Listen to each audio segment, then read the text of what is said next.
Enos stood amidst the golden-green rows of the tobacco fields that carpeted the outskirts of Knatlar. At 18, the vastness of the Pelagonia plain felt less like a border and more like a beginning. Above him, the sky was an unending blue, pinned to the earth by the rugged, purple silhouette of Baba Mountain. This was the landscape of his ancestors, a place where the wind carried the scent of sun-dried leaves and the quiet strength of the Balkan soil. The crunch of gravel announced Luan's arrival. Luan, his constant companion through every summer since childhood, leaned against a low stone wall at the field's edge. They were both at the threshold of a new chapter, with the university in Bitola beckoning from just beyond the horizon. Today, however, they weren't students or commuters. They were sons of the village, soaking in the stillness before the rush of the city claimed their days. They walked into the heart of Knatlar, where the traditional stone architecture rose like an extension of the mountain itself. The houses were sturdy and weathered, featuring the distinctive Ottoman timber framing and heavy masonry that had sheltered generations. Enos ran his hand along a cool gray stone wall, feeling the texture of history beneath his fingertips. Every block was a testament to a blend of cultures that had lived in harmony for centuries. Luan stopped to point toward the distant peaks of Pelister.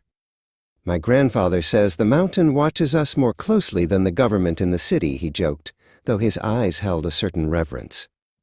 From the quiet streets of Knatlar, the grand peak of Baba Mountain felt like a silent guardian, a constant reminder of the scale of nature compared to the fleeting concerns of man. They reached a small, sun-drenched courtyard where a local tea house operated under the shade of a sprawling grapevine. The air here was thick with the aroma of strong Turkish coffee and the soft murmur of the local dialect, a unique tapestry of Turkish and Macedonian. Luan pulled out a chair, and they sat, the rhythmic clicking of backgammon pieces from a nearby table providing a familiar soundtrack to their morning. An elder named Demir approached them, carrying a tray of small, sweet pastries. Demir's family had lived in Knatlar for 300 years, and he spoke of the village not as a dot on a map, but as a living bridge between the Ottoman past and the Macedonian future. Enos listened intently, realizing that his identity was not a choice between the village and the city, but a confluence of both. "In Bitola, the streets are straight and the buildings are grand," Luan remarked, looking toward the southern horizon where the city of consuls lay.